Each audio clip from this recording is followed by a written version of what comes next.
The Obama-Clinton Trans-Pacific Partnership is unconstitutional, and I believe the process that is being used to ram it through Congress is also unconstitutional. And that's exactly how we the people need to attack this disastrous slave trade deal. Why?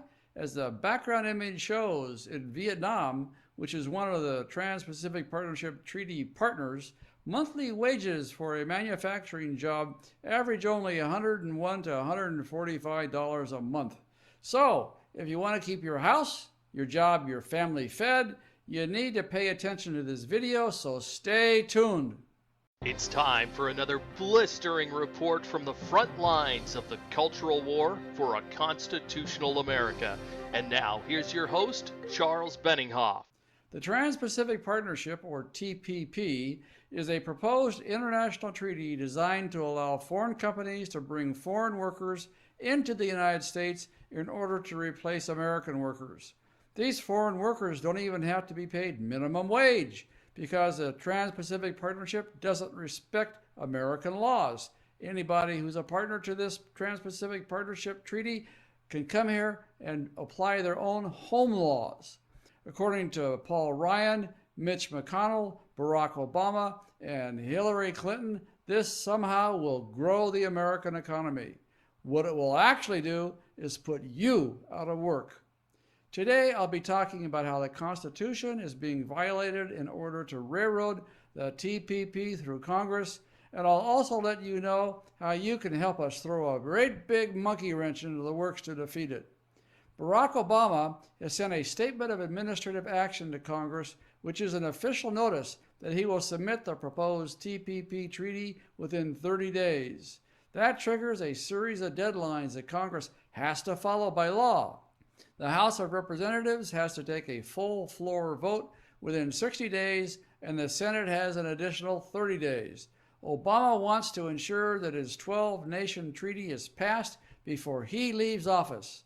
The one-worlders are concerned that Donald Trump will win in November and derail all of the chicanery that the global elites hid behind closed doors in writing the TPP.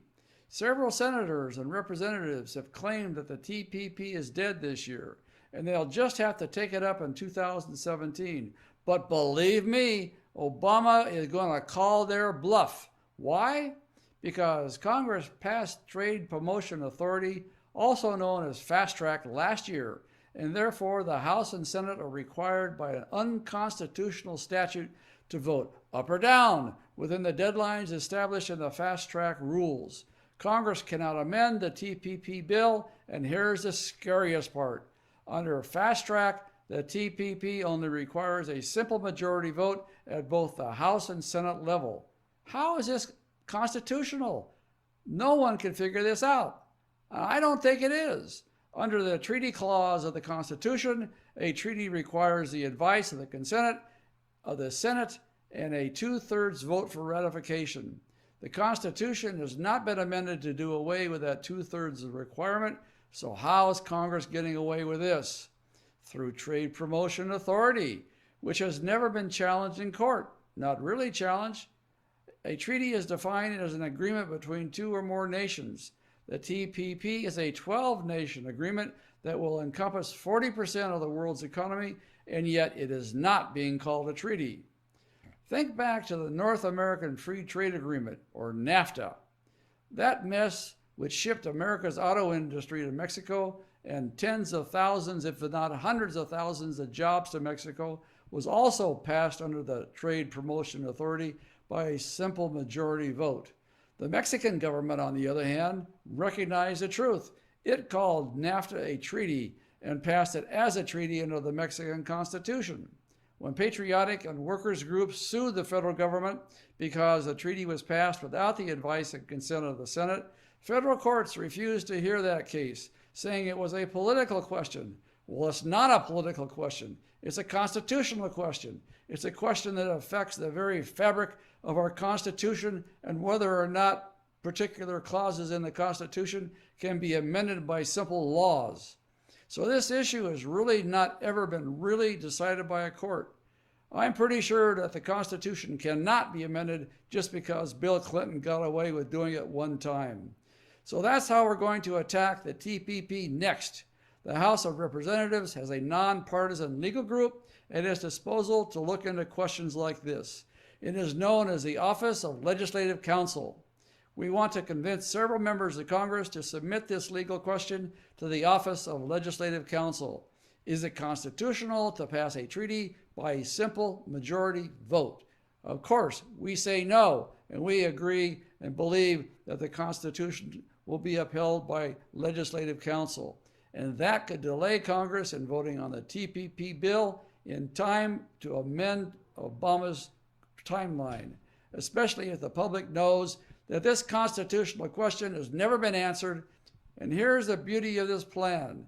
We don't have to convince a full committee or the House or the full Senate to do this. Just a single member of Congress can send a letter to the Office of Legislative Counsel, although it would bear more weight if we can get several of them to do it. And that's where you come in.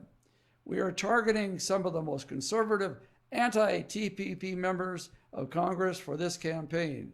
If we can delay the vote on the TPP bill for just a short time, we can run the clock out on Barack Obama.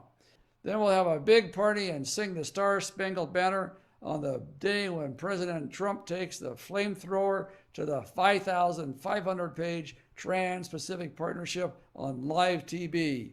It'll be the greatest show on earth. But to make it happen, we need your help right now.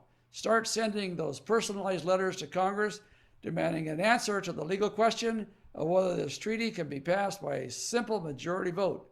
You can do that from our action page, and the next screen will tell you how to get there. Barack Obama has never fought fair in trying to trample on our Constitution, so we're going to fight dirty to defeat his Trans-Pacific Partnership Treaty. We're calling in the lawyers.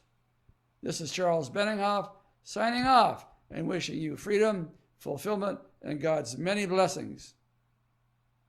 Don't let Congress subvert our Constitution just to ram Obama and Hillary Clinton's secretive Trans-Pacific Partnership into effect. Demand an answer from Congress. How is this legal under the Constitution? If you're on our action page on our website, use the form to the right of this video screen to select a program. If you're watching this on YouTube or Facebook, click the icon in the upper right corner to find a link to our action page. Speak out today.